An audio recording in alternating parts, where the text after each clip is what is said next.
Hey there, guys! Today I thought we'd take a look at a fish that's on my dream fish list.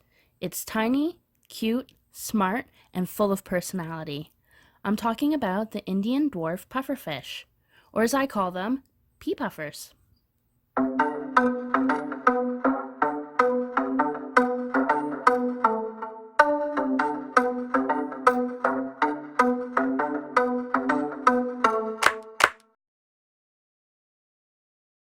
So here we have our puffer volunteer, Charlie. He will be the star of today's video. The Indian Dwarf Pufferfish, with a scientific name of Carinotetrodon travancoricus, goes by many other common names, such as the pea puffer, the pygmy puffer, and the Malabar puffer, to name a few.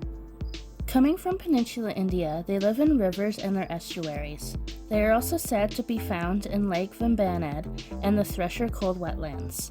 This means that they prefer dense plant coverage with driftwood and roots. To better bring out their yellow coloration, it is suggested that you use light or white substrate, as dark substrate will cause them to try to blend in, turning them a dark brown. These puffers are one of the smallest pufferfish, reaching 1 inch or 2.5 centimeters in length at adulthood. Because they are so small, you can keep one fish in a 5-gallon or 18-liter tank. If you want to keep more than one, a trio or even 4 is recommended. For this, you would need at least a 15-gallon or 57-liter tank. If you want even more than that, then I would add another 5 gallons or 18 liters for each additional pufferfish.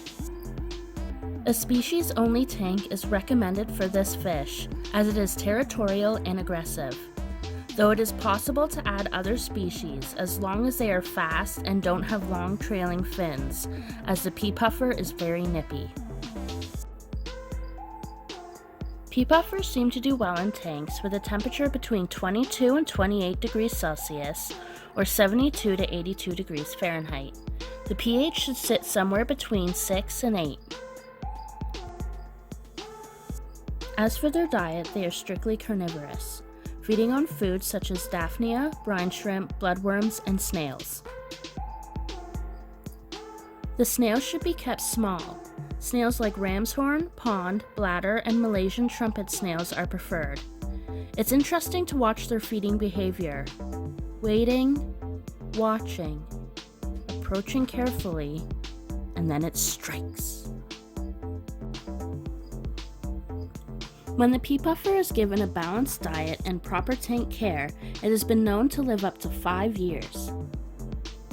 Now, if you're wondering how to tell the boys from the girls, it can be challenging, especially in stores because they are usually still juveniles. As adults, however, the sexing becomes much easier. Males, like Charlie here, have a telltale dark stripe down their bellies. They will also have iridescent wrinkles behind their eyes.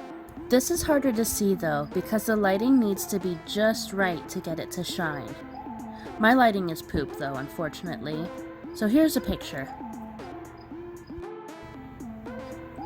Compared to the females, the males are smaller but more brightly colored, the ladies being much rounder with their belly full of eggs.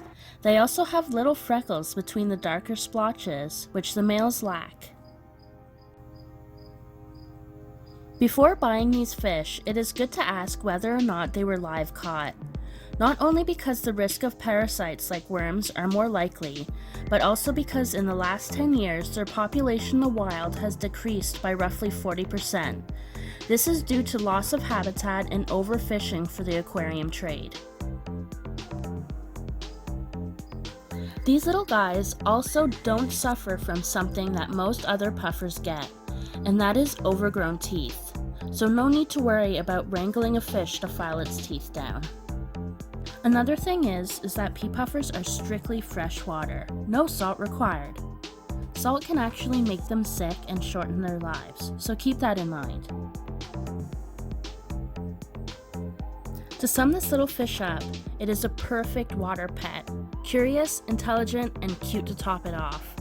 It is easy to lose time watching them zip around, hunting for snails, or even investigating something new sit down beside its tank. They are known as the gateway puffer for a reason, and now that I've met Charlie, I can see why. Well, that's it from Charlie and I.